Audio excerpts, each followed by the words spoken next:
I'm glad you said that, because as soon as we blew the deadline this week, this podcast officially became on Bear Up Time. Which it's even worse because Bear Up Time is currently World of Warcraft time. So James, Wow. Bear Up Time means you play video games first. And then you tackle your responsibility. I did not want that to be the case, but oh man, it is. It so is. I was totally playing World of Warcraft all fucking weekend. I don't even think I moved. I didn't even realize World of Warcraft was a thing still. Oh yeah, I know it's still a thing, but I didn't realize people were really still playing that. Jon Hates Movies, brought to you by Warlords of Draenor. Want to ring the bell?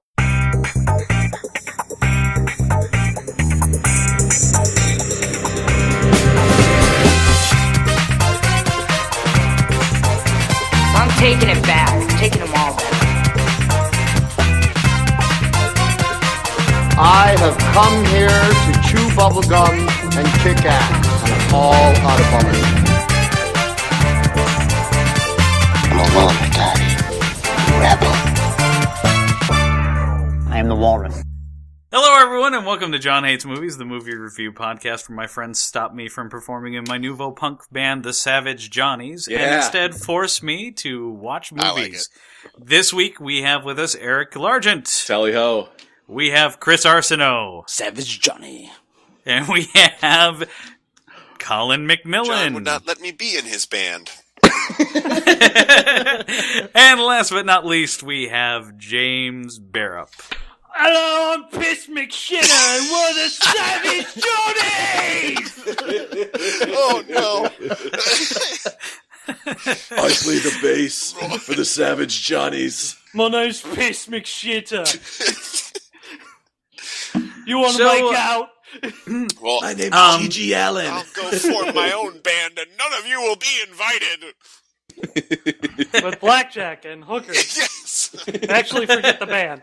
I'm going to go form my own band with blackjack. I don't know, if you want hookers. blackjack and hookers, you're just gonna be in fucking Motorhead. Yeah, I'm pretty sure lots of bands have that. Spades. That's the whole point of Motorhead, is blackjack and hookers. Yep. All right. There are worse things. Yep. Speaking of worse things, Planes, trains, and automobiles. No. I have to say, I'm really happy about the way John is getting around to this film, because it sounds like it didn't hold up for him. Just saying. Whoa. No, actually, I'm just being silly It's here. pretty I bold. actually did kind of like this movie because it has my two favorite things: heart and charm. Aww.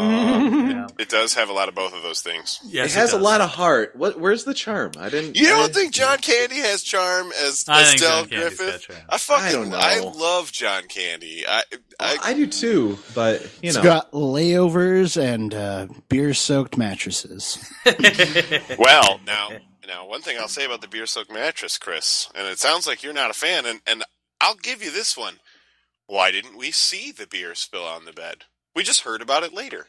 We didn't see the beer spill. yeah. This is a movie, not a podcast. Let's do some show, not tell, right? That's what I'm saying. We've had this complaint here before about, here in Tombstone there's a sensitive man and he is sad now. Like, we've berated other movies for telling and not showing, and then you have this like opportunity for a pretty good sight gag. And I mean, John Hughes is not above a good sight gag. They really did have a great opportunity. They didn't. I genuinely assumed that I missed it when I looked away. No. Well, it just wasn't let's get the Because synopsis they done. talked about it long enough. Sorry. They really did. Yeah, okay, the synopsis is John Hughes directs a movie about John Candy spilling beer on a bed. Or did he? And did Steve Martin lay in it? Did he? It was piss. Oh, spilling the beer. Oh, Maybe that's what it was. Maybe the vibrating bed. He lost bladder control. John Candy's character, Del, lost bladder control, pissed himself. He just made sure to arc it over to Steve Martin's side, and If it was American beer, he should have just poured it right on the bed and eliminated the middleman. That gives a whole new meaning to pissworm chongo. That's all they have. Welcome to our so podcast. John Candy shits the bed. That would be a pretty funny scene. Anyway, planes, trains, and automobiles. The synopsis. John Candy shits the bed in the middle of having a stroke. Wait a minute, I just noticed something. Did you guys know that this movie was rated R? Yes. The fuck. Yeah, this where Steve Martin destroyed my childhood by saying the word "fucking" seriously 32 times in a row. Gotcha. Okay, that makes sense. That makes sense. It may have been rated R. It's funny because it got to that scene. I'm sorry, I'll let you. I'm gonna let you finish. Okay, thanks. I appreciate that. So it's a businessman trying to get home for Thanksgiving runs into numerous disasters, including being stuck with an uncouth, unshakable traveling companion. Uncouth, huh? Okay, yeah, all right. He is uncouth. I agree. Starring Steve Martin, unshakable. Starring Steve Martin, John Candy, Layla Robbins, and was directed by John Hughes. One of my favorites. Mm-hmm. Also starring Kevin Bacon. I was going to say, mix this him in there. particular movie won me so many rounds of 6 Degrees of Kevin Bacon because nobody remembers he's in it. It's the link. It's the one. But he is the link. If you ever want to link to anybody from SCTV, or basically anybody who worked in the 80s, this is the movie that does it. Yep. Yeah, because... Well, wasn't there also one where he was with, God damn it, the guy who played Lex Luthor first? Gene Hackman? Yeah, there's Probably. one obscure movie. Yeah, I'm sure there is. Doesn't matter. Apparently, if you know that one, you always No win. matter. Anyway, yeah, go on. Oh, that's a game that we could play on Jon Hates Movies. 6 Degrees of Kevin Bacon. Bacon. It takes a long time. A lot of thinking. Okay. All right. and if there's one thing we're not good at, it's thinking. It's thinking. Taking up time. I was going to say taking time. Well, that too. Well, I sort of was launching into a couple things. Do you want me to go? I kind of... Yeah, go ahead. Cool. Go ahead. Knock it out. So, I'm kind of surprised because I heard, I've gathered that Chris was not thrilled with this movie. And though the beer spilling thing is it's a Chris shoe. It's a Chris shoe. It's a Chris shoe. But I was sort of surprised because it's like... I wouldn't call that a Chris shoe. No, first off, it's not because I didn't have an issue with it. Okay. All right. Chris shoe doesn't... I know it doesn't... I don't know it doesn't have to be me, but I'm just saying. No. If you had a Chris shoe in this movie, it would be like, why was the steering wheel bent in that one scene? That made no sense whatsoever. Actually, I really want to get I think into that. if we're going to predict Chris shoes, I predict... It's actually, how long does it really take to get from St. Louis to Chicago, and would it require them to drive all night? That's my guess for the Chris shoe. It takes 3 hours. Fair. To be honest with you, I was wondering what the fuck. I threw that out. I threw that out because it's like, okay, that without that, there's no movie. Yeah. But also, this movie, there was no Google Maps when this was made, so they're like, St. Louis to Chicago, that can't be done. That's like the Mojave Desert, Yeah, you have to cross People die on mountains that and forge rivers. Yeah, exactly. I did enjoy this movie very much, actually. It was a nice little trip down memory lane. I have always been an enormous Steve Martin fan, and he's one of those guys that kind of can do no wrong in my book. Like, I haven't seen them, but I suspect I'd probably even like the Cheaper by the Dozen movies because it's him. He's just one of my childhood heroes in comedy. I've always admired him so much, even though he really is sort of a goofy cheeseball and always has been, and that's just what you get. But, I don't know. I just, everything Steve Martin is in to me is kind of gold. And watching this, I also realized that was also how I felt about John Candy. I haven't watched a John Candy movie in probably a solid decade. And that first scene where he does the scared face in the cab window, I was just like, oh, there he is, oh my God. And I was like, so not only, besides just loving the man anyway, I had this weird sort of melancholy through the movie, because I'm like, oh, he died. And that makes me so sad. I do think that he has a lot of charm, even when he was playing, and kind of especially when he plays disgusting characters like Del Griffith. So in this movie, and in a lot of the things that Steve Martin does, he's hamming it up really hard. So like I've kind of always given him a pass. Like he's got a bit of vaudeville comedy in him. Like that's an excellent he does huge of Steve Martin. Yeah. Like he does huge facial expressions, like really exaggerated stuff. Like he's not subtle. Like he hits you over the head with his comedy a lot of the time. But you kind of like at least for me, and it sounds like for Colin, you give him a pass for it. Like you get what's going on. This is something that certain actors do, and it's really great, and certain actors do, and it's just way too much. Right. Like, I mean, Jim Carrey's first 10 movies were like this. You know, yeah, where it's like, perfect. No, in Liar Liar, he plays a normal guy. No normal human being acts like that. No. You know, and the funny thing is, Steve Martin does it when he's the straight man. You know, and you're still just, at least if you're me, you're still just kind of like on board with this. Like, I believe it, you know. Well, and like, I feel like if I was in all the situations that Steve Martin was in this movie, the way I would be feeling is the way he acted. But I would just like kind of keep it buttoned up. But he's like, give me a fucking car right fucking now, or else I'm gonna fucking kill you. Like, that scene, for one thing, it's so shocking to hear him swear that much, because I've always thought of him as like a clean jeans kind of comedian. You know what I'm saying? Like he is in my mind, he's always been super innocent. But this was 30 years ago, and so he's apparently always been willing to do completely blue scenes if you just script it, but he just wasn't that guy in most of the movies that he was in. Like, you watch The Jerk, and even the dirty jokes in The Jerk are pretty like tame. They're just they're just goofy. The Jerk's very they're just tame, goofy. Also great movie. I love The Jerk. So do I. Like one of my favorite comedies it's so of all time. dumb, but that's what's. It's like they saw Dumb and Dumber and were just like, let's just do that twice. They saw the Jerk, and when they made Dumb and Dumber, they were like, let's just do that twice. Yep. You know, so comedy doesn't have to be smart to be good. It just does. It doesn't. Like somebody stepping on a rake and hitting themselves in the face with it. That's funny. And like that's not smart. There's funny. Nothing smart about it, but I'll be damned if I don't laugh at it. You know. Right, and that's like Planes, Trains is that kind of movie for me, where it's like, you know, he's leaving the parking lot where his car was supposed to be. It's not there. He's all pissed off. He's got to go down this hill, and you know he's going to fall in the snow. This is not a mystery. There's no twist. It's not like, whoa, you know, M. Night Shyamalan presents Steve Martin falling down a hill. You know, it's exactly like, you know it's going to happen, just like when the car catches on fire. It's like, this is not a surprise. You know, Del Griffith smokes. Something is going to be on fire, and it's going to be a fucking disaster. You know, but although I think that scene where they're sitting on the trunk and laughing about the car on fire, to me, that is priceless and very John Hughes too.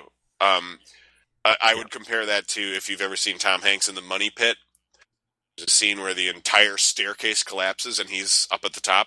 And he's stuck up there, and he's just looking down there, and he just starts laughing maniacally, just like staring at it. And to me, that's the funniest thing in that entire movie is just Tom Hanks losing it. And so Planes, Trains has that going for me too. So I acknowledge this is very much it's like old school Colin style comedy. This is what I like. It's the quintessential buddy travel comedy movie. It's really weird that John Candy is sort of portrayed as the comic relief, but he actually is a much more like low-key, legitimate acting role character than Steve Martin, who's like a cartoon character the whole time. Mm-hmm. Yeah. Also, if you don't think the first scene of the movie where they're all sitting in the boardroom not saying anything for like 5 straight minutes, if you don't think that's funny, come on. Like, that's brilliant. That scene is just so brilliant. funny, you know. And again, when he opens his mouth, you know he's not going to say anything. There's like 0 surprises in this movie whatsoever. So, did anybody like just sit and like not? Did anybody sit through the credits of this movie except me? I actually did not. I did not. No. There's a hidden scene after the credits of the guy still in the boardroom looking at pictures. Really? Yes. Oh, man, Wow. Good one, Yes. Eric. Yeah. Wow. In the 80s. Wow. Yeah, what a trailblazer. I haven't watched a John Hughes movie in a really long time either. And this made me remember. I was like, oh yeah, this guy's movies are hilarious. I wish that he stayed like that amazing. When did he fall good. off? I want to say he started falling off with Dutch. Dutch was I the forgot John Hughes that was movie. John Hughes, yeah. So, like, name a movie that I've heard of that wasn't good by John Hughes. Well, you might not there might not be any. That's, Yeah, pretty much, like, after that he started, like, he just kept on not doing things that were as good. Like, so they didn't really... Because all of his movies weren't, like, weren't huge, giant... Like, well, of course. Well, I mean, it depends. often... It depends on the audience. I mean, like his 16 Candles is obviously still gigantic to some people. Well, yeah, but it wasn't like... I'm pretty sure there wasn't a media blitz for 16 Candles. I'm pretty sure that it was just a lot of people watched that, or a lot of people watched The Breakfast Club and were like, holy shit, you guys gotta watch this. Well, that was media in the blitz 80s. in 1980. What's funny is like back then, I didn't really have much of an appreciation for the John Hughes, like, teen movies. I really liked them when I watched them as an adult. But when I was young and my friends were all about these John Hughes movies, I just thought they were kind of stupid. Really? You didn't not even Ferris Bueller? You didn't want to be Ferris Bueller growing up? Actually, when I was a teenager, I thought Ferris Bueller was a terrible movie. This is one of the few John Hughes movies that I actually liked when I first watched it and still like. Usually I watch them, don't like them, think about it later and go, oh, I guess that was pretty funny. But this one stood up for me very much so, and it might just be because I love the two guys in it, and I just think they're great together. They're a great pair, and they represent a substantial portion of what I thought was great about 80s comedy. I just adore John Candy and the character that he plays in this movie so much. I have, like, even the things that are dumb about this movie, this is one of those that just, I'm sort of like, I don't care. It's funny. But not every John Candy movie that I've watched did I think was great. Can't remember the name of it. The one where he writes soap operas. Delirious. Yep. I made you watch that. You did. I actually loved that movie when I was a kid. I remember as a kid watching Wagons East and not liking it. That's with Matthew Perry, right? Yeah. I'm not Delirious. a huge fan of Who's Harry Crumb either. Yeah, Delirious does not stand up at all. It's pretty bad. Yeah. Pretty bad. But for me, Planes, Trains stood up very well. I really enjoyed it. I did not watch it alone, fellows. So. Oh. Yes. All right, Colin. What's his name? So much for Colin whining about being alone on Facebook. No, everybody misunderstood that. That's so dumb. That's a joke. That's a current events joke. It's funny that Charles Manson is getting married in prison. Funny. That's funny, and it's a perfect opportunity to say, this guy's married and I can't get a date. Like, I went out, I had a second date recently, which is like a record. No, I'm just kidding. Not really. You're not No. kidding. Hey! You be quiet. You be quiet. The ladies love me. Yeah, I'm a real Don. Because we are two wild and crazy guys. Hey, I'm a real Don Juan with the ladies. They Don Juan nothing to do with me, huh? Anyway, yeah, so everybody took that way too seriously, because I'm like, hey, Charlie... I know, everybody's like, Colin, you're a good-looking guy. I know! Yeah, I'm like, Charlie Manson's married, but I can't get a date. And they're like, oh, Colin! Oh, no! And John's texting me, and he's going, what the fuck is up with your Facebook people? Like, they're so weird. And I'm saying in the thing, I'm like, guys, I'm fine. Like, it's a joke. It's a joke. It has joke in the fucking status. The word joke appears. And people are just like, man, good-looking guys are so insecure, am I right?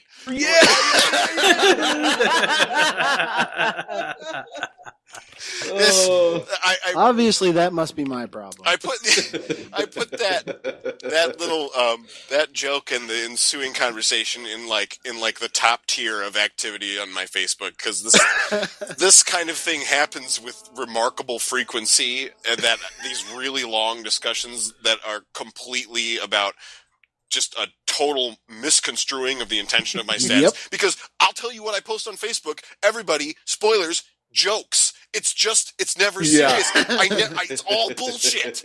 It's like if I say something, you just interpret. You should look at it and say, could that somehow be a lampoon? And the answer is fucking yes. Every time. Facebook is not for serious stuff for me. It's just, I think of something stupid and I put it up there and then everybody's like, no, you're great. Don't be so down on yourself. And then I get texts from like girls I went on one date with, like, that are still my Facebook friends, and they're like, hey, are you okay? You should call me. And I'm like,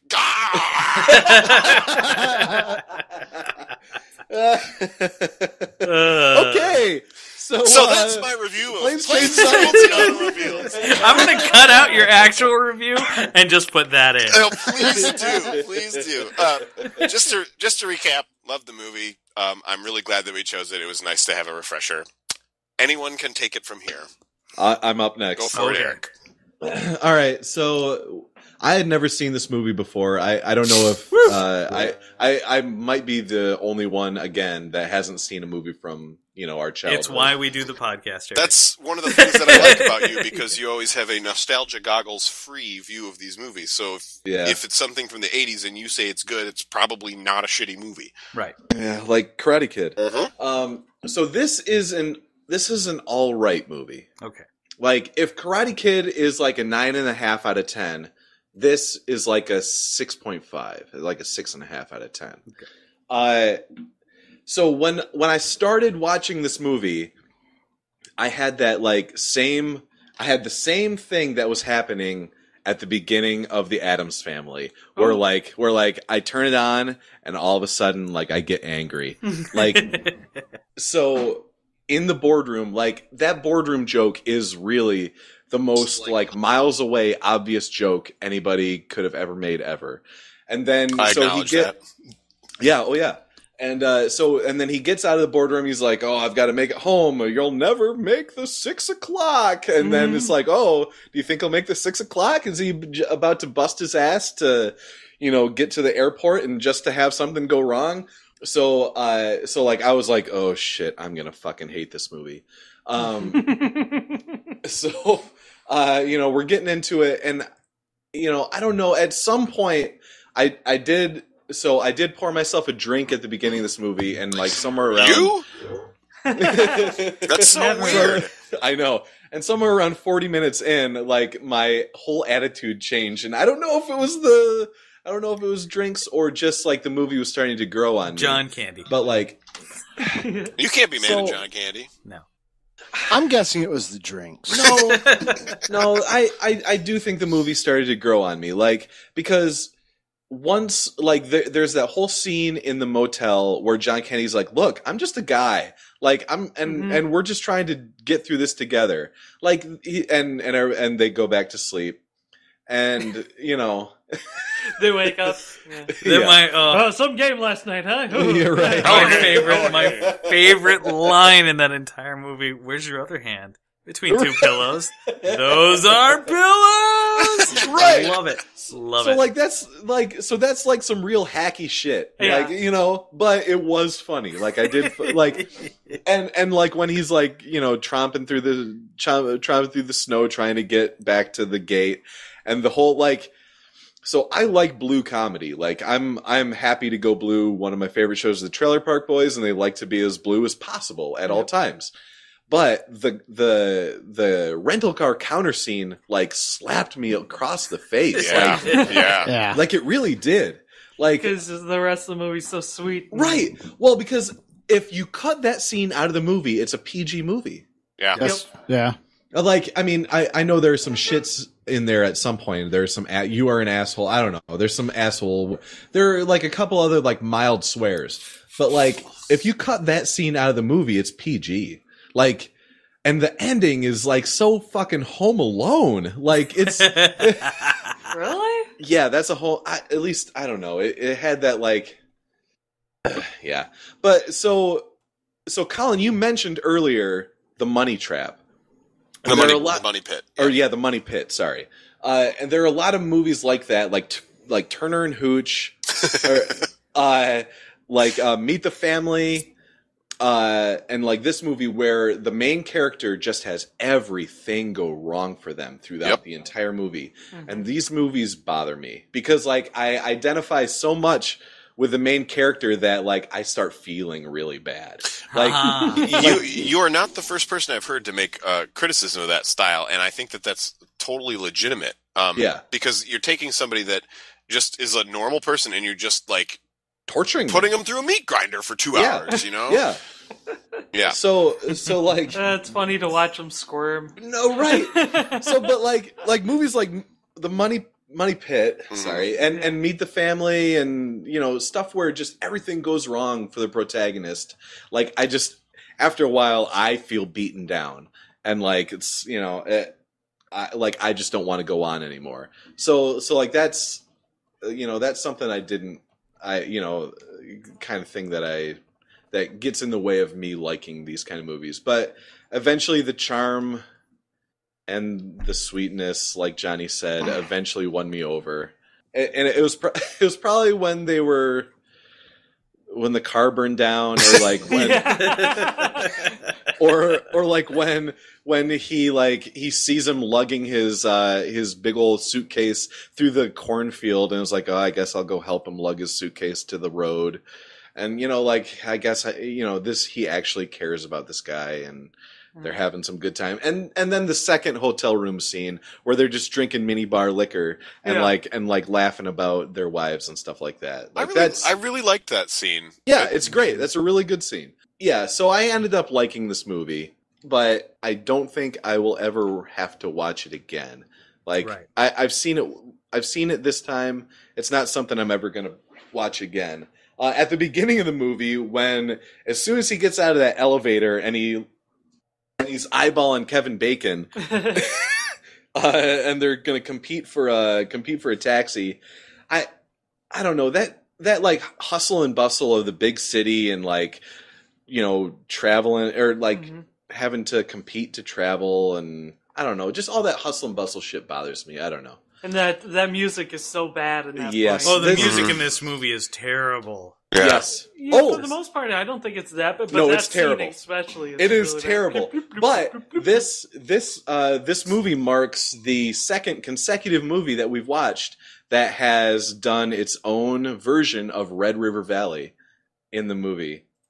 Oh, is that what that was? Come and sit by my side if you love me. Dude, I was trying to... bid me to ask you adieu. I was trying to figure out... Yes! The Red River Valley. Blah, blah, blah, blah. Yeah. So if you want to hear a really shitty 80s synth version of Red River Valley, listen to or watch... Planes, Trains, and Automobiles. Man, can we make it a hat trick next week? That's what I want to know.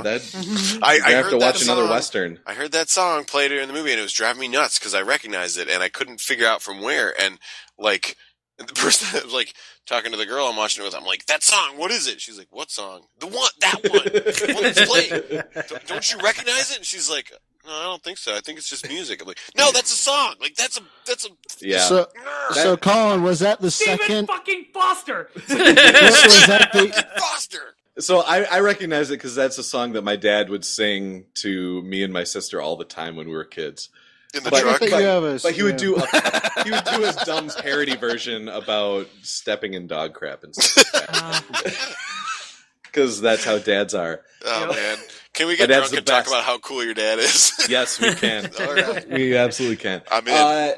One last thing, and before I go... Are you leaving us, Aaron? Yeah, I'm leaving. No, and I'm taking my present with me. Has anybody else read A Confederacy of Dunces? No, yes. I wanted to. No. Okay, so John Candy in this movie is exactly how I picture Ignatius Reilly to be in real life. It's funny. He's like super fat. He's got that mustache. He's like really he's like bumbling around and stuff like that. John Candy, yes. Are you about to say the thing that I was setting this all up for, James? Okay, yeah, you go then. You do it. You can do it better than I can, I'm sure. So the role of Ignatius Reilly was first offered to John Belushi, and then he died. Then it was offered to John Candy, and then he died. And then it was offered to somebody else, Chris Farley, and he died. No way. And then it was offered to Will Ferrell, and the movie's funding got cut. And now it has been offered to Zach Galifianakis. Please stay with us, Zach Galifianakis. No kidding. See this movie to fruition, please. And listeners and co-hosts, if you have not read Confederacy of Dunces, it is the funniest book you will ever read. That's what I've heard. Yeah, that's true. Very funny book. Very funny book, and one of those movies that they have been desperately trying to make for years. Yeah. And it has quite a... John Hughes, John Candy, John Belushi have all been attached to it. Chris Farley, mega people in comedy have been attached to try to get this movie done, and it's never happened. Yep. So let's hope it happens. Sounds like it's cursed. Well. It is cursed. Yeah, that's what they say. So yeah, to me, this movie's like a 6.5, and this is not. But out of a scale of 1 to 10. No, but 1 to 10. It was a scale of 0 to Karate Kid. It's a 6.5. Karate Kid was a 9.5. I know. Let's just curb our movie scores a little bit.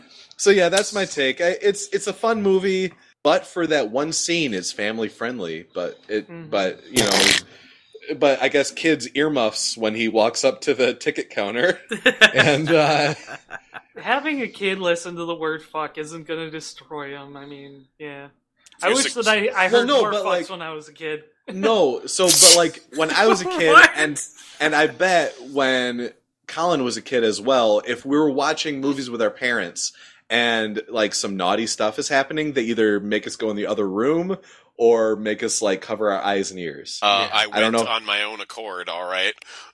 He marched himself over to the corner. Oh, I'm not adult enough to handle this. The best one when I was a kid was Braveheart. My parents just made me and my sister back and forth to the other room to get through the sex scene, to get through the torture scene, to get through Braveheart. I only watched half of the movie the first time. Really? Yeah, because it was earmuffs.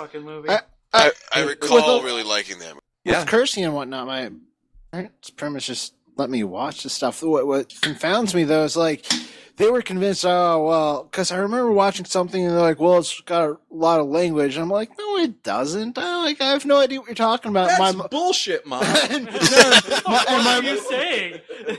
My mom was all like, well, if you're not going to acknowledge that it's blah, blah, blah, then you probably shouldn't be watching it. I'm like, no, it's that it didn't I didn't. The language didn't take you out of the movie? I didn't really even.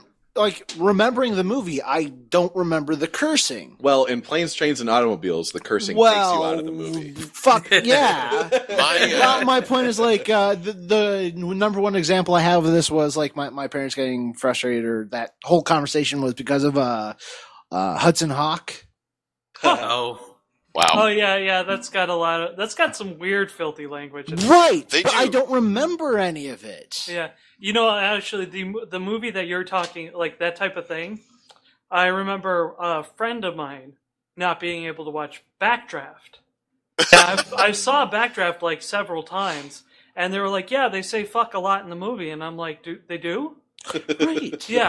See, my household, nobody cared about language. Oh, okay. Yeah, nobody. That was the only time I remember. Family, we didn't care much either. See, I was on Language Police. No way, not in my house. It was really more about boobs. I wasn't and gore, depending. I wasn't allowed to do a lot of stuff. It was that's how it was in my household too. My parents both were basically you're gonna see today's eventually. You might as well be today. So, and you're no, Mom. Yeah, I'm a good kid. Okay. So it's funny. I wasn't very rebellious, but let me clarify this: the way that my family treated stuff that's normally taboo for kids was very different. They would say, "I'm gonna be honest with you. Everybody has sex. You're gonna have sex someday. So when you have sex, make sure you do it safely. Here's a box of condoms." And are you related to Gilbert Godfrey or something? Yeah. He's a box of cotton. Neither of my parents sound anything like that, but for the purpose of this story where I make my parents out to be filthy bandits, they sound like that. So, I mean, seriously, like, my dad was like, son, let's talk about drugs. Someday, you're going to try drugs. I'm not even going to tell you not to, because I know you're a teenager and you're going to do it. So, just don't be stupid about it, all right? like, don't drive. You know, like that was my dad. So the thing that, you know what, that's some pretty responsible advice. It really is. That's good advice. This is the best thing about it. So, you know, like, it's better than just avoiding it entirely, like my family. Your dad kiss you with that mouth? They treat it. No, he did not, John. No, he did not once. He said a lot of 4-letter words. Love wasn't one of them. The brilliance of that strategy, though, is there is no rebellion then. Like, you know, my friends would be like, we're smoking weed, and I'd be like, my dad does that. You know, that's for old people. Jeez, you guys aren't cool. Let's draw comics. You know, like, that'll really freak them out. Okay, my parents were awesome. Who was talking? I was done talking. Okay. I think, Chris, do you want to hold on to it, or do you want to get it all out now? Are you on the vibrating bed or not? It looks like he wants to hold on to it. So, James, what'd you think? This movie is one of my favorite movies. Honestly, I think it hits every note right. And honestly, I say this about this movie every time it's brought up. The only thing really wrong with this movie, in my opinion, is that it's not a Christmas movie when it really needs to be a Christmas movie. It's cool. He made up for it with Halloween. You know, Halloween, Home Alone. That actually seems 100% correct. Yeah. Really think it needs to be Christmas? I mean, Thanksgiving. That lays a bigger onus on it, yeah. Yep. It definitely does. And maybe, I don't know. I mean, and I'm actually kind of surprised that you're saying this, James, because in our household, Thanksgiving is a way bigger deal than Christmas is. He never wanted even in our it to household, be. That's debatable. No, in the swamp, people all come out for Thanksgiving. All right, you're right. I forgot about the swamp. It's a swamp people tradition, James. They catch their turkey and deep fry it. Yeah, exactly. Spitting in the face of your culture. We have Chris come over and try and set up a laptop so we can watch movies for free. That is true. It's happened. And me and Chris try to stop the fire from getting out of control before we light our mom's house on up. And trying to deep fry turkey in the garage. Well, that's the responsible place to do it. You can't do it in the outhouse. It's too cold outside. Yep. But and the lake hasn't thawed. I just feel like By turkey, you guys mean like alligator, right? Because we all know that you're just deep frying swamp gator for Thanksgiving. Swamp turkey. Alligator is for swamp giving? Is that what you just said? Swamp turkey. Alligator if we're lucky. Turtles and turtles. Oh dear. It's like. Hey man, gator's good eating. Yeah, if we're lucky, it's gator. If not, it's something else. Raccoon? We John, call it from that original stink joke? Cat. Stinky cat? Stink cat. It's stinky. Oh no. We just mix them all together and call it Scrapple. You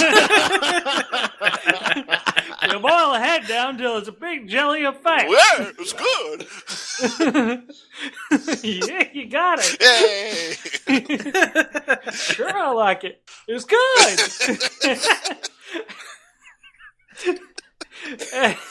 Oh no!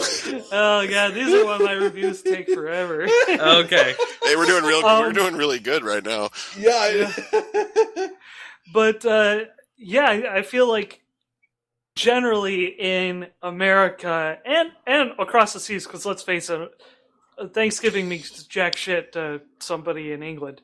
But right. I just think that it would. For most You're saying families, that more Christmas universal holiday is Christmas. Yeah. So for our brothers across the pond, We should. So this is like watching a French movie about Bastille Day. Yeah. Yep. Actually, I mean, if there was a awesome or a funny movie about a guy trying to get home for Bastille Day, yeah. It's just like, well, it's fucking Bastille Day. Get home for Bastille Day. Don't worry, it's important. Your first question is what's Bastille Day, and then your second question is why is it such a big deal? Yep. Because of the Bastille Day pageant. I had to deliver the dress to my 5-year-old daughter. Maybe they want to, how you say, spread awareness of the Bastille Day. It's when they all blow up inflatable imperialists and float them down the Champs-Élysées. I think that was a culture joke.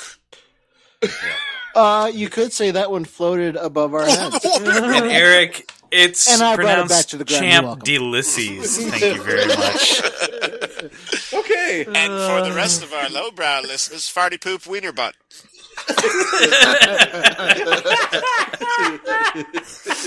James loved that one. Yeah. All right, so James, Bastille Day. Yeah, Bastille Day. Okay, my best Bastille Day memory.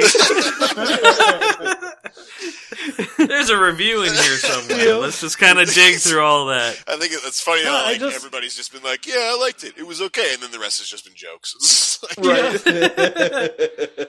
No, I love this movie. I love probably a few of my favorite scenes is when I want to say John Candy's asleep and he's driving, or maybe it's Steve Martin's asleep and they're driving, and he wakes up just in time to drive between the two semis on the wrong side of the highway. He looks over at John Candy and he's the devil and he's like, ah! Yeah, that's pretty good. That's pretty good. When the car catches on fire, that's great. And then afterwards, after the whole hotel scene, when they're driving down the road in the car that's just like a fucking shell, and they're singing. Yeah, they're having a great time. Yeah. And the cop pulls them over and he's like, you were going 120. Like, that's like 75, but yeah. Yeah, or something, I don't know. It's like, well, our speedometer doesn't really, Our speedometer's melted. Yeah, that was great fun. That is. That is good fun. Yep. That's like, I like the movie during that part of the movie. Yeah, yeah. And honestly, like, at the end of this movie, the end of this movie seriously gets me, like, every time. Like, I choke up. See, it's so it gets kind of brutal. Really? When Steve Martin goes to John Candy and you find out that his wife's dead and he's homeless. Yeah. That's fucking brutal. It's pretty, I guess. Yeah. But, like, to me, but John he seems Candy homeless. wasn't enough of a sympathetic character. He seems, quote, homeless by choice. Yeah, a little bit by choice. Yeah, because it's not like he's broke. Right. Yeah. But still, he doesn't have a home. He's just sort of wandering around America. Yeah, that's true. Yeah.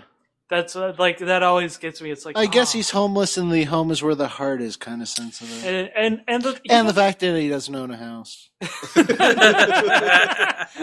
Well, his heart is with his wife who is dead. And so... And they kicked him out of the... Never mind. So it's I don't know. Dude, why are you squashing your own jokes? Don't edit yourself. John can edit you later. That one I know where he was going out of that, and I just had this great visual of like John Candy living in like a teepee on a cemetery plot. That's why it's actually a better cut. Okay. Oh God. So James loved it. That's one of those things that actually also kind of roots me up. Thanks of John Candy living on top of his dead wife reminds me of Lancelot and Guinevere, and that tears me up as well. So thanks, guys. I'm gonna go cry. I didn't. All right. I never knew that. And then I will kill myself. James was such a softie for Le Mort d'Arthur. Right. It's my favorite. It is my favorite story. I mean, wiener poop. Probably ever. Stop butt farts. No, we're doing highbrow. Oh, yes. Le Mort d'Arthur. Yeah. It's pronounced Le Morte Darther. Darther. Le Morty Darther. Duh. Le Morty Darther. Morty Darther. God, don't. Oh, Fortuna. Can't you read? Oh, Fortuna. This is an epic song. Oh, Fortuna. Great big Wookiees. They come to kill Darth Vader. Okay. So some Arthurian shit. Yeah. So, John or Chris, who says next? Chris, you want to save it for the end? Wow. I'll save it for the end. Yeah. Alrighty. Raging Against the Machine. Oh my goodness. I'm in James's boat. This is definitely one of my favorite holiday movies. I personally don't think it loses anything by being Thanksgiving, but that might be me bringing something to the table. I would say it's like at a potluck. Okay, I'm sorry I stepped on that joke, for real. It's okay. Let me just say, I don't think it loses a thing. I just think it could gain a point. John was about to put French fries, or shit. French fries are Belgian, Chris, Eric. I'm surprised. Chris Eric. I'm surprised you didn't know that, Chris Eric. Yeah. Learn a thing. God. Oh shit! No, I was gonna try to do the green bean casserole with the onion straw. Oh, I love green John bean was about casserole. to put green bean casserole on the table, and you shit on him. It was highbrow and lowbrow. I love mine. Because of the French fried onions. Yep. Can we not have cranberry sauce though? Can we like? Yeah, never. Absolutely, Skip we it. cannot Skip have it. cranberry sauce. And all you folks listening at home, next year, somebody speak up. Nobody likes cranberry sauce. Somebody speak up. Like, actually, nobody likes ambrosia either. Family member who loves cranberry sauce is good. Even if they don't eat the fucking thing, they're gonna bitch and moan if it's not they'll there. be dead soon. Hey, I'm looking at you, Grandma. if your dad doesn't like it, it means your dad's dumb. Or no, if your dad likes shit, I'm stepping all over my jokes right now. Wow, Tripping man. on your own dick. I know. I'm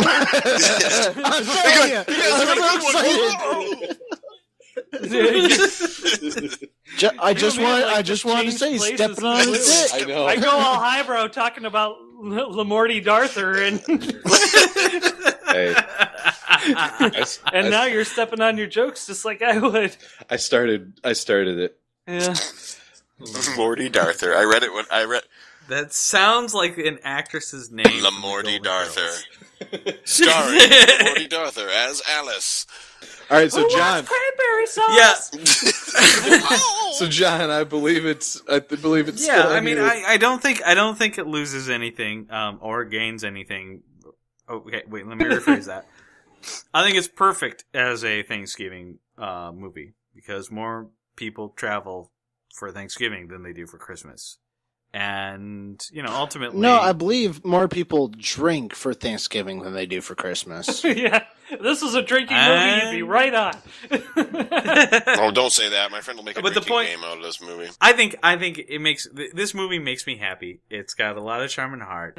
And it hits just the right buttons at the end, so I do get a little misty, and I do get a little weepy, because, yes, that ending is tragic sad. And doesn't really end. Yeah, it doesn't really end well. No, it does. It ends fine. Is Steve Martin's wife happy to have him home? I don't know, and nor do I know if John Kennedy's going to step outside after dinner and shoot himself in the head. Apparently, maybe because that's the thing. He'll Is make that, it are 3 they steps. Be buddies now? Bang. Blood on the freshly sown snow. He looks pretty uncomfortable in that ending scene. Oh yeah, I'm not sure. Yeah. I'm not entirely sold that Steve Martin's character did him a favor. For having. Let's remind you of the family you don't have. Hey, yeah, I hear you don't have a home and your wife is dead. Why don't you come to my home and meet my wife? She's pretty and hot. My whole huge I have fucking a huge family. Right. The in-laws are even here. You have shit. And that's the thing is that I kind of expected John Hughes to do that stupid slap-on stuff that he usually does. Oh, the freeze frame with Bill Griffith went on to blah blah blah blah blah. No, not that. I'm talking about the other stupid slap-on thing that he does. He went on to shoot himself 3 steps outside of the house after dinner. He waited. But till after John dessert. Grisham carried his coffin. John Grisham. No, I'm actually.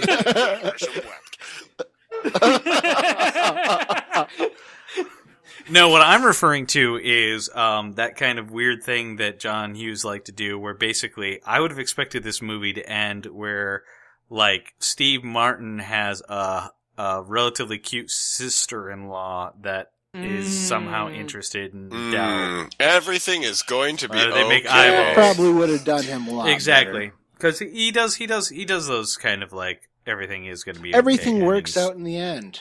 Yeah. This was not that, but you know what? I can appreciate it. I still think that this is definitely one of my favorite holiday movies. Here's the thing about that, though. That, unfortunately, is a very low bar. There aren't too many holiday movies that really kind of rank up there in great cinema. Not even like really, really, really good movies like Karate Kid. So, while I wouldn't give it a 6.5, because I think that's a little too low for this, I think this movie has a lot of heart. Since when did Karate Kid become the bar we measure against? Since we watched it's it. It's a great movie. It's a great movie, but yeah. Listeners also Oscar. love that episode. They're talking Oscars. You know, like it's a fan favorite of Jon Hates Movies fans. Okay, all right. Yeah, hey, at Chris, least we're not measuring it let me against rephrase this. Yeah. Let me. Thank God. Shit! You just took my. Yeah, it's like the joke squashing Olympics today. Eric's competing against himself. the laugh Olympics. Coming gold and silver. If you're not first, you're last. I choose both.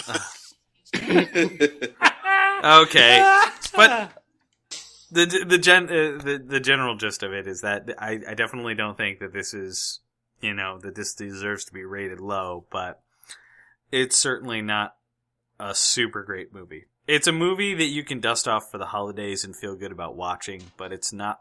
I wouldn't watch this if it wasn't so damn close to Thanksgiving. Mm-hmm. It's fun. Yeah. It is, but I wouldn't watch this if it wasn't seasonal. Okay. Okay, I have a question for you guys. Yeah. Any of you have that thing where you notice, like, there are movies that are obviously made in the 80s, and you know immediately, visually. You know what I mean? Oh, yeah. Uh-huh. It's cues from scenes to, what they're wearing, and more often than not, hues in the film stock itself. It was a lot worse with, like, 70s and whatnot, but it held into the 80s and whatnot. And early 90s as well. And, Depending but for hues specifically, like, of the film stock, where it's, like, dated by the film itself, 90s did a little bit better, but early 90s, I know what you're talking about, yes. Yeah. So you guys are aware of what I'm referring to when I talk about that. Yeah. First off. I want to get that fucking baseline first. A lot of films, video, media, made in the 70s and 80s has that visual cue. I don't know really how else to, whatever. Long story short, it makes my blood boil. Really? To the extent, remember they'd show clips of, like, the fucking dogs or the stupid shit with, like, the whatever on fucking Sesame Street. I couldn't watch Sesame Street. Like, Man. I would be fit. It makes me physically uncomfortable. You're really missing out. That sounds like a Chris to me. I'm being very serious about this.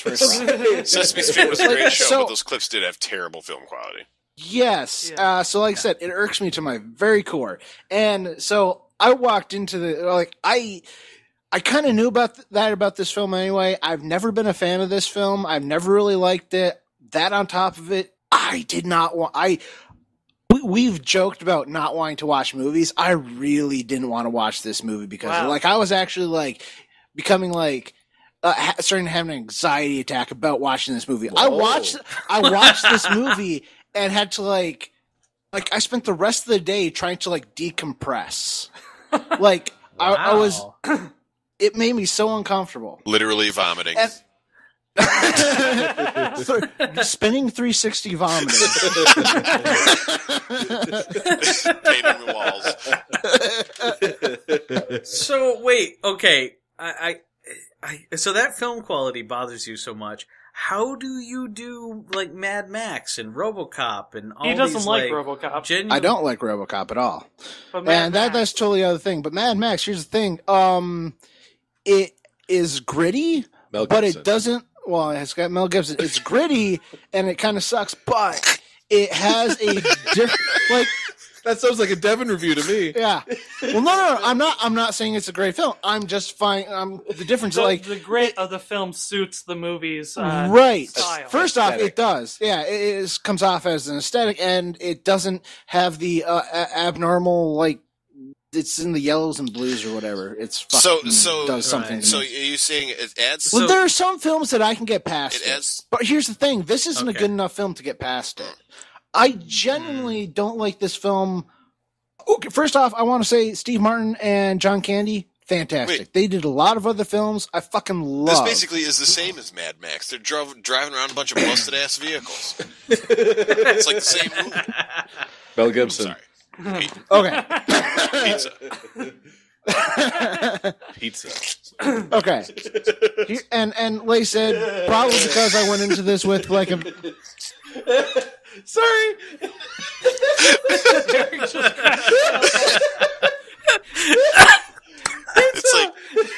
I think I've literally only. I want a pizza car. pizza now. Call back. It's a Right? callback. Pizza now. Oh no! Wow, it's like we're all like using Joker products or something right now. Oh my lord! Smilex. Okay, sorry, Chris. Sorry. Okay, so that sitting there ahead of everything, I didn't enjoy the film. I didn't laugh. Like there are parts that like I guess are funny, but like honestly, every joke in this film was predictable. Yes. Terribly predictable to the point where like that's another one of those things like you know he's a smoker, so there's like you're waiting for the car to end up catching fire, and that's one of those things where I hate it. Like they have the gimmick, like okay, are they going to throw in the cheapest fucking possible joke as possible? Just for the cheap laughs, or are they going to try and go past that and do something actually quality? And this film went for the cheapest joke possible every single time. Every time. I cannot argue with that. Okay. Chris hates movies. No. Yeah. Well, here's There's always the thing, one of us. though, like the characters aren't likable. Neither of them. If you want to look at them, Del is arguably more likable because he's at least, you know, okay, let me read this. Okay.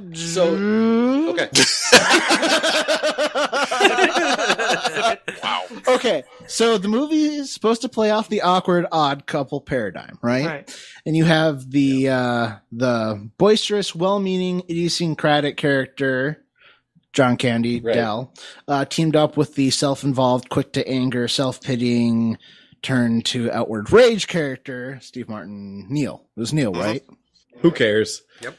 Okay.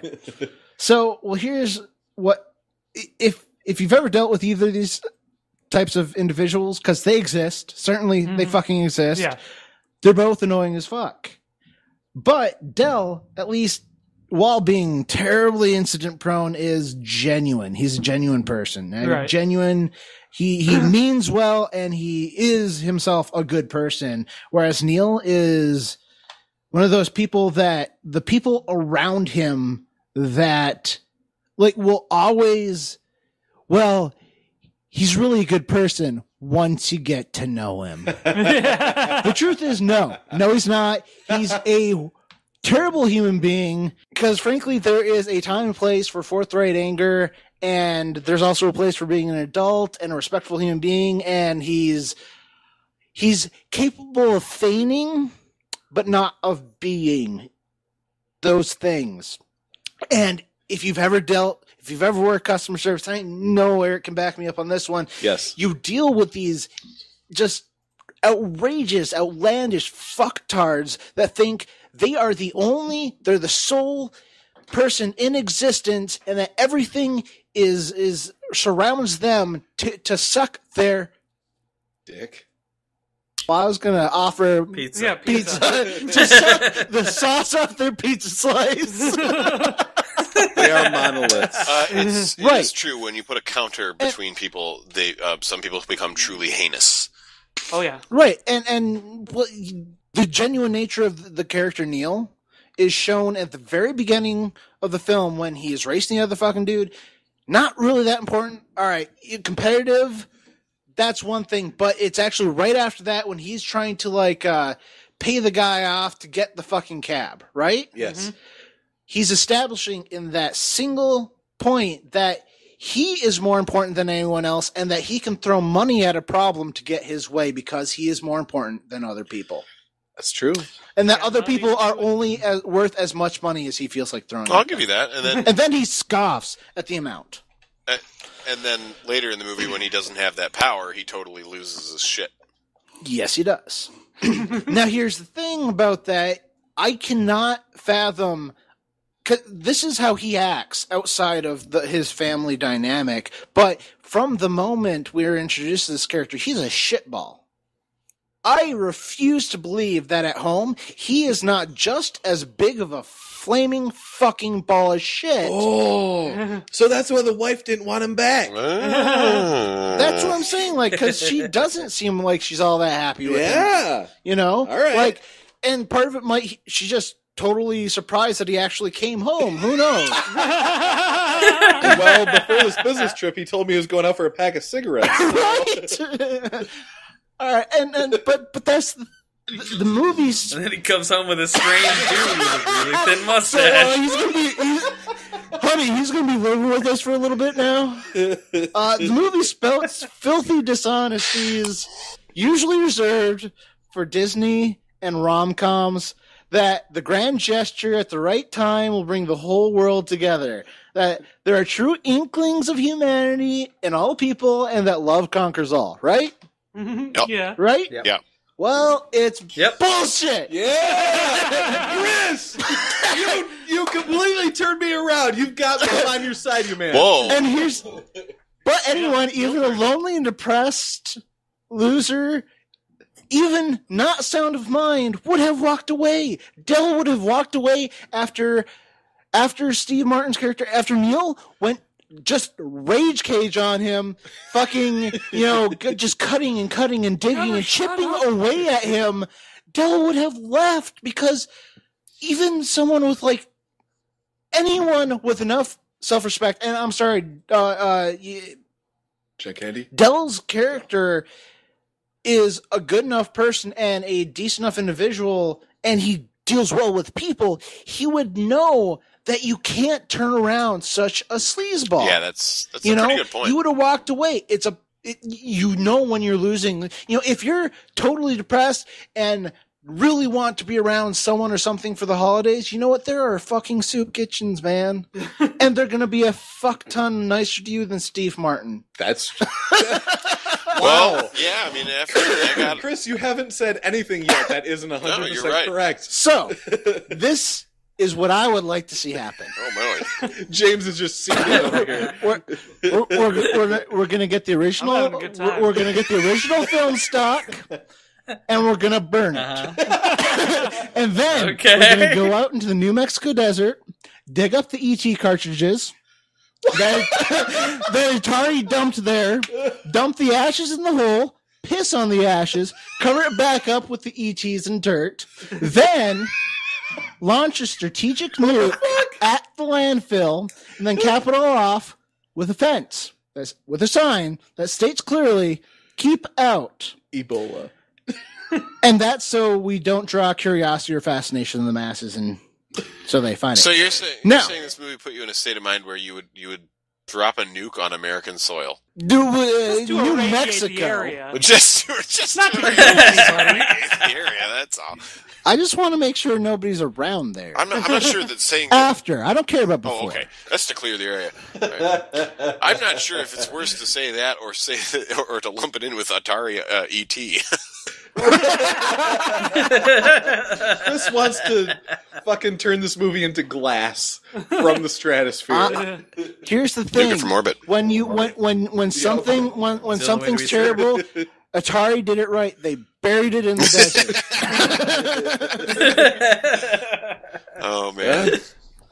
What? Good review, Chris. Yeah. I think you should quit while you're ahead. No, that is the end of my that was my entire 1 page of notes. Nice. That was pretty stellar. I may not agree with you. James may not agree with you. I like Eric saying that I wasn't wrong. You're not wrong. You aren't wrong. I think I know where the fights are happening. Yeah. I got through it, and I'm stewing, and this is part of my therapy. I'm writing all my rage out. I wrote out my rage. I went home, took a bath, popped some Vicodin, some Xanax, and drank a little bit of a NyQuil, and went to sleep. Topped it off with a whiskey chaser. Yeah, no, very sound stuff. And I'm sorry we had to put you through this, Chris, but no, it was worth it because that was good content. That was good stuff that you just gave us. Well, okay, so I watched it on Monday, and after I got done with this, man. I was in such a bad fucking mood. I almost messaged John say I didn't want to do it. Oh. I didn't want to be on the pod because I didn't want to bring it back up. Wow. I'm actually okay, guys. I'm okay. All right, good deal. If I couldn't have done it, but I'm just Don't worry. Charles Manson is getting married, and I'm alone. Don't worry. You'll find a movie you like. Well, don't be sad, Chris. You can always come over to our house for Swampsgiving. Don't worry, Chris. Don't worry, Chris. There's lots of good movies out there. You just need to find one that suits your sense of humor. Get cranberry glue. Well, Chris, I've got good news. I've got good news for you because it's game time. If you want to watch a movie that you like, this is your chance because we're going to play the game. Oh, so one of you in the game is going to be separate from the other three, and I'm not going to be playing at all. So we're going to have to play a quick little game to just see who's going to be the loner. Oh my God, it's and who Gameception. is going to be the other three. Okay, so I am thinking of a number between 1 and 20. James, what is it? 17. That was going to be my John, choice. What's your number? 16.1. 10. Colin, what's your number? Oh boy. 9. Chris. Mia Jovovich. What's your number? Sam Elliott. I gave you my number. Exactly. 5, like Fifth Element? You don't know what it means. Exactly. I'm going to give you 5. Something makes me feel like I'm leaving the room. No. No. Okay, so the number was 15, and James won. Damn it. Fuck you, James. Mila Jovovich for the win. It's rigged. Mila Jovovich always wins. Okay, so the game that we're playing today is... Can anybody hear that? Yes. Does anybody know what this music is from? It's the dating game. Oh, we're playing the dating game! And James Barup, I'm out. You are our bachelorette. Oh, God. Okay, so James Barup is our bachelorette for this episode of the dating game. Damn it, I'm already out for winning. No. So it's not about whoever you It's pick. about the performance. No, yeah. Whoever you pick to be your bachelor doesn't necessarily win. It's arbitrary. I'm choosing who wins. Okay. Man,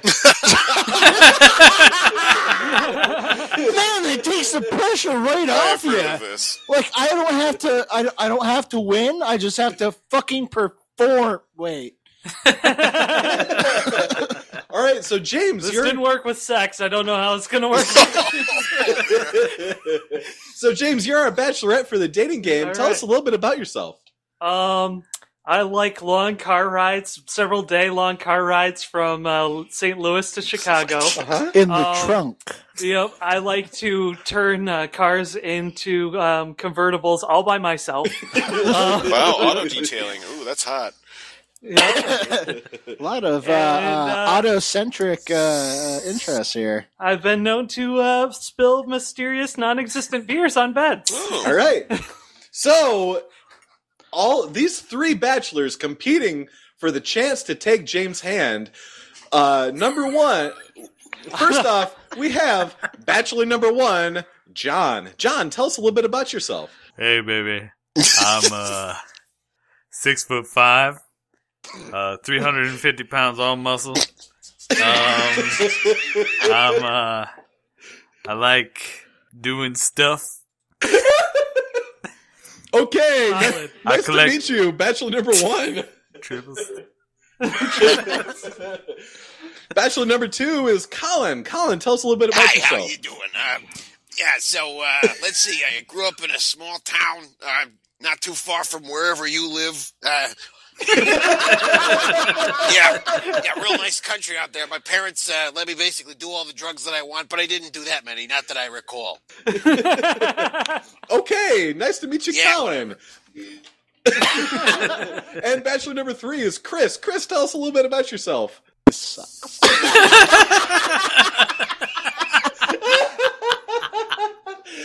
Hard to follow. Okay, so hold on.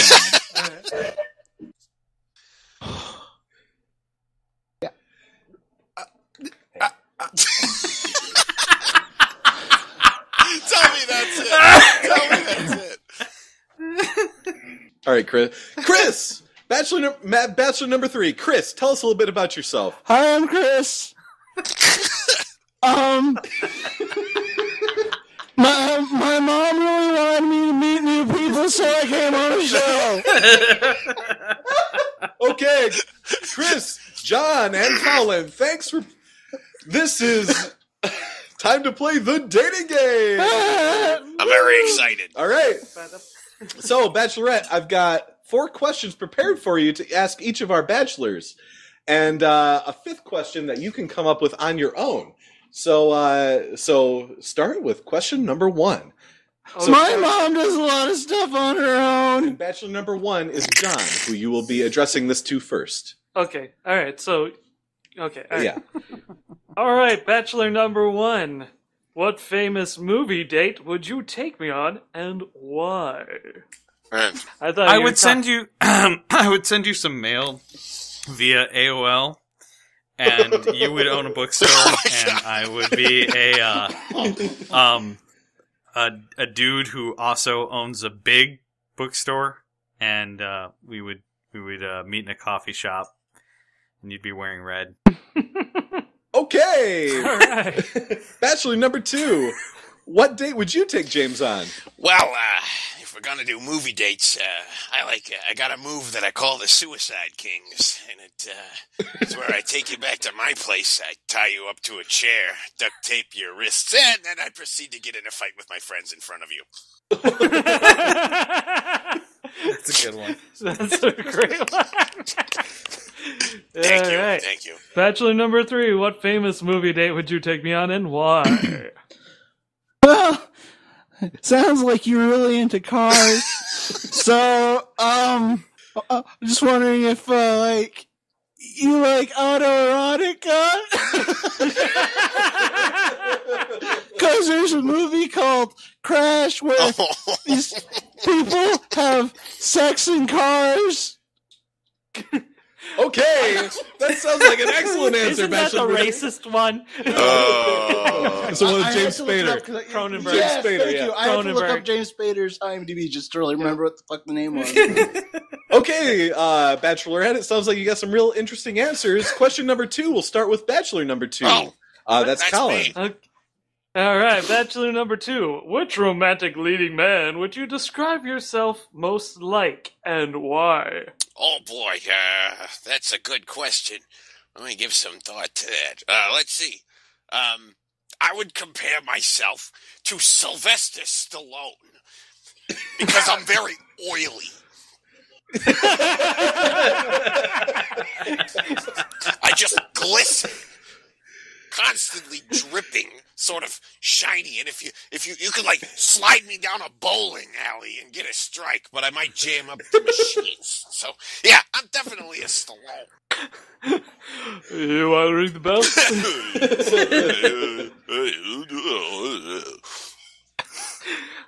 So, Bachelor number 3. Which romantic leading man would you describe yourself? Would you describe as most like yourself, and why?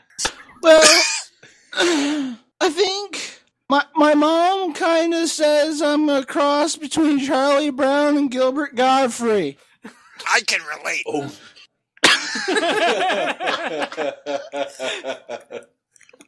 I was really expecting Yoda, but I think it's because I have a distinctive voice. Okay. Bachelor number 3, great answer. Bachelor number 1, what's your answer? That's John. Norman Bates, because like Bachelor number 3, I also have a very good relationship with my mother. You were out with that whore again, weren't you? That hoe. All right. Bachelor number 3. Mm-hmm. Would you describe the way... Yeah. Okay. You have to read it first. All right. Would you just... Yeah, that's the trick, isn't it? Would you describe the way you make love as a plane, a train, or an automobile? Oh, Jesus. My mom doesn't let me drive. All right. But I know how to change a spare tire. What does that mean? You have to get in the trunk. What the fuck is this? And then you have to jack it up.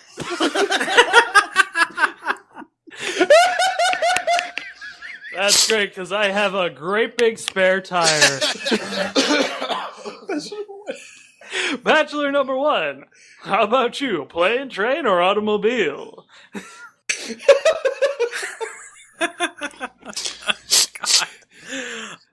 A plane, because I'm usually never on time, and sometimes I'm delayed. Sometimes I arrive early, but I always you get sound like a wizard. I am a wizard. I am none of those things. I am a wizard. Woo! Okay, that's a ghost, but I'm a wizard. What's a wizard? What kind of noise is a wizard? Wizard. Lightning bolt! Lightning bolt! Lightning bolt! I'm feeling the magic in the air. How about you, Bachelor number 2? Plane, train, or automobile? Well, I'd have to say I'm definitely more like a train. Like one of the old coal-powered engines from the days of yore. Because there's a lot of heat involved. And then when you get going, because we really got to stoke it up, you know what I'm saying? And then as the journey continues, it gets pretty steamy. And then, of course, we enter the tunnel. And in the end, you end up chugging. Oh, God! Oh, God! I wonder what John Lance said about the obvious joke about running a train. Jesus! I'm back, baby! That's right, and we all end up very dirty. Yes, very much so. Covered in soot. Yes. Question 4 goes to Bachelor number 1, James. All right, Bachelor number 2. 1.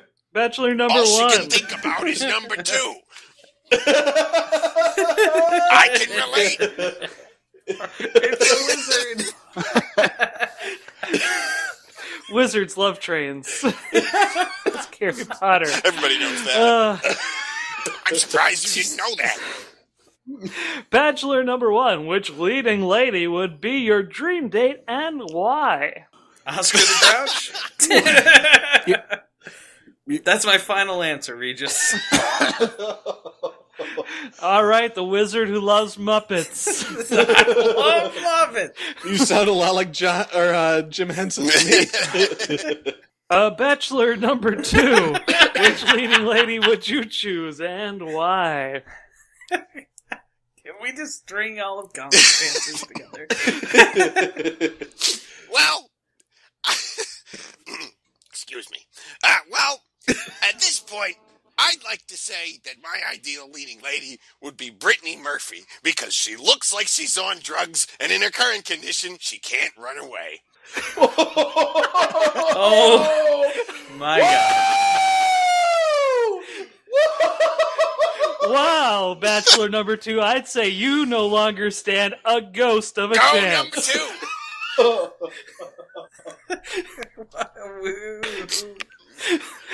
Bachelor number 3, which leading lady...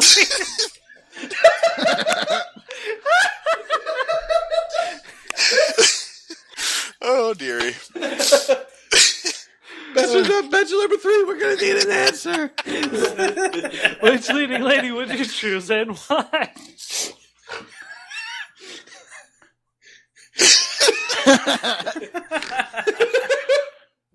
I'm sure you and Brittany Murphy could make a happy fetus. Whoa! Happy fetus. Wasn't that the one about the penguins having abortions?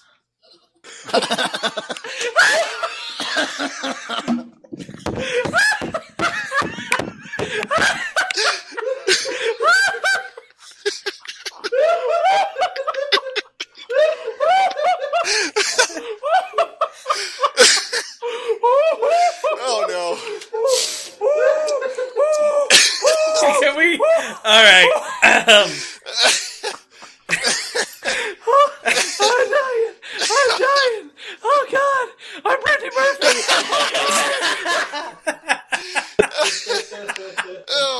Oh my God. Oh my God. I can't believe that joke just happened. So, Chris, okay, Bachelor number 3, just answer something. Leading lady? So, like a woman, right? Yep. I always want to be with a woman. I don't know many women other than my mom. So she's the only leading lady I know. Guess that's all you need, really. Dude, you should just be like me. You should just give up. No, I'm going to give up. It's going to be good. I think you already gave the answer previously.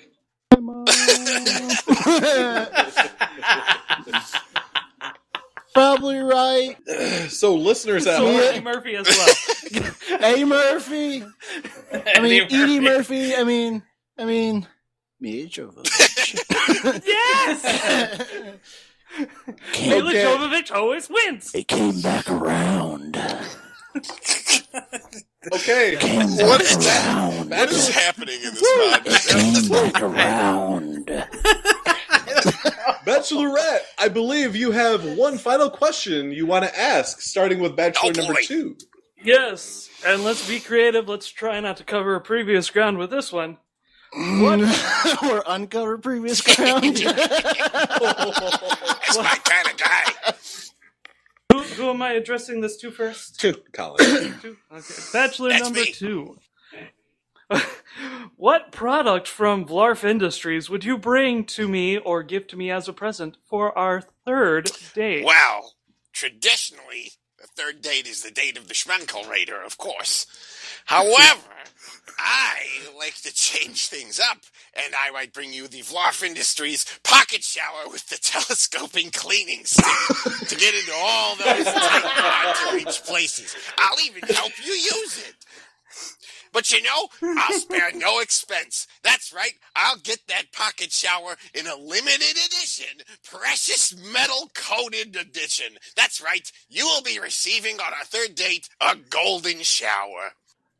Oh my God. Oh God! Oh God! Okay, so Bachelorette, pick the bachelor that you would most like to go on a date with.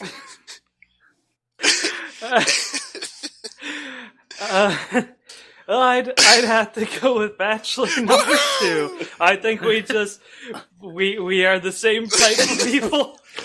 Well, sounds like right? If you didn't choose Bachelor number 2, he would choose you. It's true. Choo. Come ride the train, baby. Number 2. All right, congratulations! Wow. The choo-choo.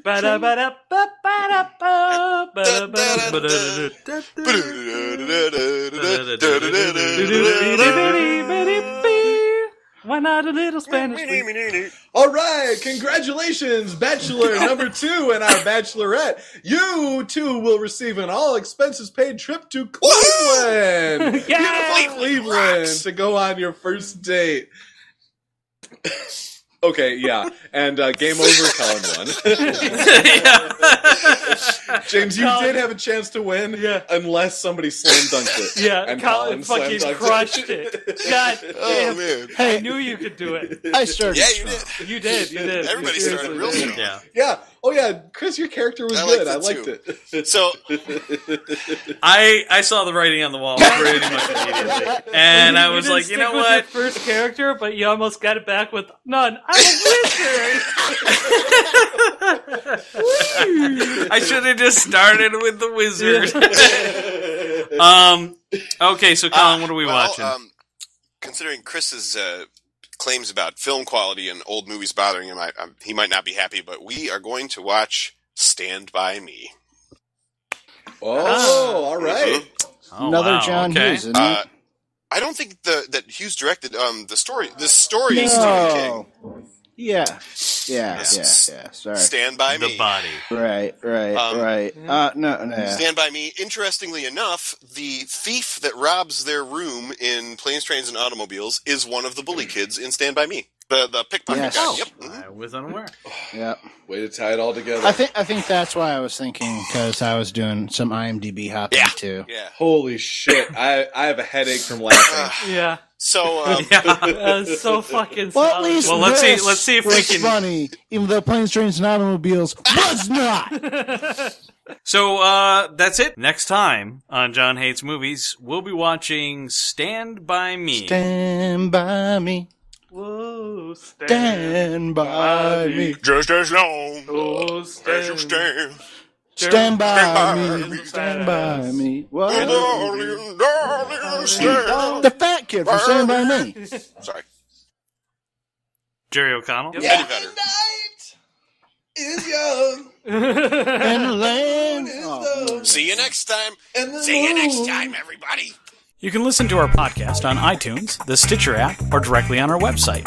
Feel free to send us a movie review suggestion. You'll have an equal chance of getting chosen for next week's movie review.